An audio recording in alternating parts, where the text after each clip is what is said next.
Well, here we are at the Flex Field where the youth soccer clinic will be held before the Stateside Cup, and look who we have with us. Sporting Jack's co-owner, Fred Taylor, who is very familiar with this general geography. Fred, what's it going to be like to see West Ham and Wolves play in the stadium that you had so many great memories playing in? You know, it'll be exciting. You know, soccer in itself is exciting, obviously one of the fastest growing sports in the country. But to have it here in Jacksonville, a community that I know for sure enjoys getting out to support all, you know, the variety of sports. So hopefully it's a good turnout. You know, it's a great atmosphere for these Premier League clubs. The first time that they've been here, so it's a rarity. So that in itself should drive people out. So I'm looking forward to it. Yeah, first time ever in Jacksonville that two Premier League clubs will face off here. And we could see more of that, of course, down the road as some of the rules of when to play fixtures are changing around the world. But this is just one kind of tentpole event in the soccer community in what has been a huge summer of soccer. As you have immersed yourself in the ownership side of things, what have you learned since you came on board about the game of soccer and the impact it's having on communities? You know, first and foremost, the impact. There are so many different leagues. Even the conversation you and I had on the drive over, the variety of the league, and just really trying to, you know, just frame all of that, you know, under one umbrella so I can be well versed. And when I go out and I talk to, you know, the different friends and those other people that aren't so familiar with it, you know, hopefully I can bring them in. You know, my kids actually started in soccer. You know, soccer is one of those things where I get asked this question a lot about, will I let my kids play football? You know, with the head injuries and all this stuff. So I started my kids in soccer. You know, I know it's it gives them my opportunity to get out there, run around, to be active, to meet other children. So that in itself, sometimes I wish I had stuck with it a bit more. But on the ownership part of it, Ricky Kaplan, Steve Livingston, you know, they keep me up to date with, you know, all the moves and the things that we're doing as a club. The one thing that I've learned the most is, you know, that's a tough one, Cole. I can't really narrow it down, but I'll just continue to, you know, implant myself into wanting to understand the game a bit more so I can really watch it in real time, you know, kind of like when I was out there running touchdowns. One of the things that everybody learns in a hurry when you get involved in soccer is how global the game really is. I get emails. I can say that one thing, yeah, as owner, because I pay attention to the games now, and I'm realizing, you know, how global it is, as you mentioned. But even, you know, in our trips with the Jaguars over to London, you know, you have an opportunity to go to Tottenham, you know, and watch those Shaw, Fulham, you know, all these different things, and just learning how the Premier League, and my sons are watching it now. So again, I still got a lot of work to do, but it is so globalized. So respect that. You've talked so many times, including today, about your draw to this project as an impact vehicle for the community. This youth soccer clinic is one small piece of a much bigger puzzle to impact the community in a positive way. Correct. And again, just in the pitch, in the initial pitch, from the other ownership, the other owners, the one big message that kind of I said, you know what, I'm good, I am in, was the community.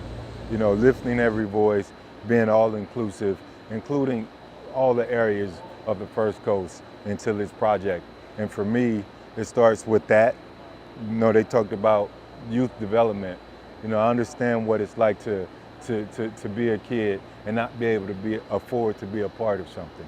But there are also pieces of what we're doing here that will include the kids, and they'll have a safe space to be. They'll have an opportunity to grow alongside the sport, and hopefully someday, you know, we can see some of these kids from this same community representing this country, you know, in the Olympics, part of the World Cup, you know, all those different things. But the community piece was a big driver for me, along with this clinic. I think that was brilliant.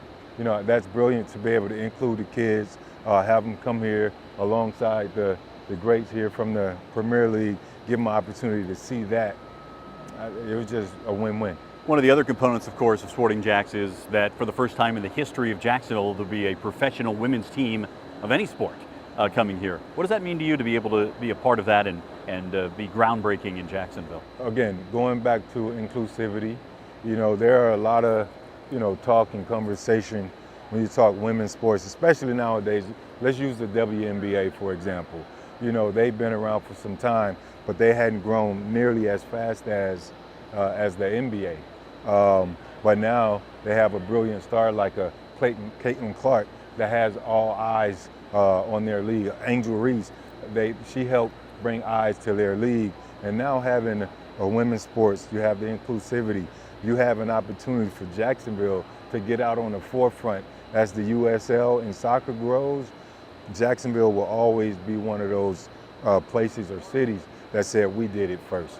We were convinced enough to believe in these women, to grow the game and shed light on this sport. So I think it'll always go back to that. You mentioned Angel Reese, who's also a co-owner of DC Power in the USL Super League, Marshawn Lynch, Jason Kidd, a lot of other former professional athletes or current professional athletes have decided to jump on board in the ownership of USL teams. I don't know if you've had any conversations with Marshawn or anybody else about these sort of things when you talk to other owners, other athletes, former athletes who are getting involved in ownership. What are those conversations like? Basically, really just to play on that side. We've been afforded opportunities from a financial standpoint to be able to make these investments, whether minimal or substantial, just to be a part of ownership group. It shows that, one, you believe in the product. I think we've gone far enough that we know we can spot good and bad investments. And again, for me, making that jump into ownership was something that always attracted me. I always wanted to feel what it would be like to be an owner, but also the added community part of it. I can't stress this enough, how made my investment simple. It really did make me writing a check simple, more than having an owner title. That part's pretty, but hopefully that investment will grow this community as we engage. I really want to see some of these kids on TV someday when I'm older and decrepit almost. I really want to see some of these children on the television. I want to be able to meet some of them down the road where they say, hey, Mr. Taylor, thank you for the support. Thank you for believing in us. Thank you for believing in this community. And I'm pretty sure a lot of the other athletes, their investment, the form of it is giving back to their prospective communities. That's part of building a legacy. There's no doubt about it. You're doing it here in Jacksonville and South Florida, and of course with the Pivot podcast and everything else you're doing, making a lasting statement. Freddie, great to see you. Always a pleasure, man. Thank you for sure.